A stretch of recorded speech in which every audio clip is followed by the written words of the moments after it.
I think that, especially our era, I mean, we all grew up competing against each other. And so, obviously, other guys competed and played at high levels in different sports, but that all kind of tells you we're a bunch of great athletes, right? And so when you compete against great athletes, it pushes you. And I think that our particular group at Kickapoo, I think that we just push each other every single day, just at the YMCA's and at each other's houses and everything else. We were just competing at all times, and I think that really brought out the best of all of us. Right. He said that very quickly early on, he knew you had the juice, right? To be great. You had size, power, shot, finesse. What was it about playing at Kickapoo, winning those championships? What was it about going from there to college to the pro that made you every time confident? How did you stay confident that the next challenge you could meet and exceed? I just stayed confident through work. Every single day I put in the time and effort. It was about the hard work and consistency. And, a lot of people ask me all the time about, hey, how'd you make it? What's the secret sauce? I'm like, there really is no secret sauce. It's hard work and consistency. I mean, that's really what it comes down to. And I was just relentless with it. It was something that I never refrained away from hard work. I never changed my strategy. It was always about the same thing every single day. Now, of course, I went and had fun and hung out with friends and everything else, but I didn't allow any distraction to get in the way of what I wanted to accomplish, and that was really it. All right, so you have high school state champion, you've got college athlete, you got pro athlete, and now you have Hall of Famer on the resume. I mean, how's that sound when you think about it on paper and living on forever in immortality? I was just telling a couple people a little bit earlier. The Hall of Fame really wasn't on my radar. It wasn't. It wasn't about that. It was about me maximizing what I could do as an individual with the sport of basketball, and I wasn't even sure if that meant the NBA. I didn't know, but I knew that if I maximized my opportunity, I would never have a regret.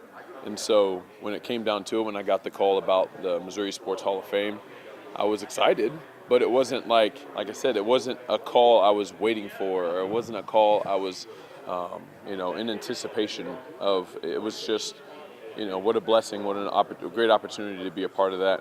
But the fact that it was never on my radar, I think it kind of speaks to what my true intentions were, and it had nothing to do with recognition. It had everything to do with just maximizing and being the best person and being the best player I could be. Can we backtrack on your time at Kickapoo, state champs, and ranked nationally, 12th nationally, I believe. So as an 18-year-old, that has to be a lot of momentum, especially heading into college. How did you kind of keep yourself composed with all that?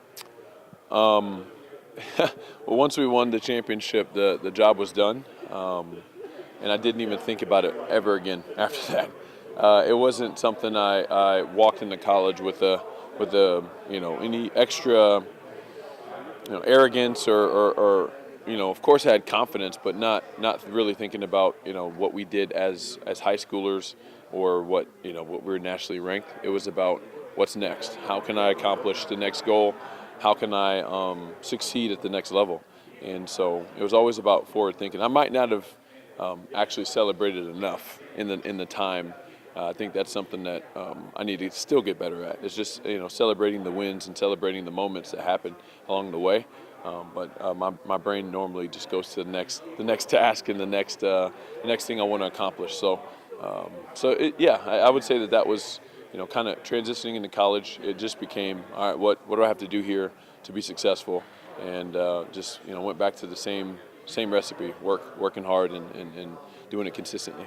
Although you try to stay in the present or even look ahead, is there any certain moment that you look back on quite often? I mean, a lot of grinding with my brothers in high school. We're still friends. A lot of the same guys I played high school basketball with were business partners, and we still do a lot together, which I think is pretty rare. A lot of people, they kind of lose their connections from high school. Maybe you have one or two, and I still have all of them.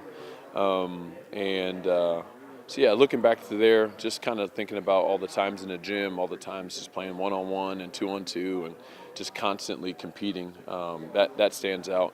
In college, hitting the game winner against Wichita State stands out as far as just like a moment.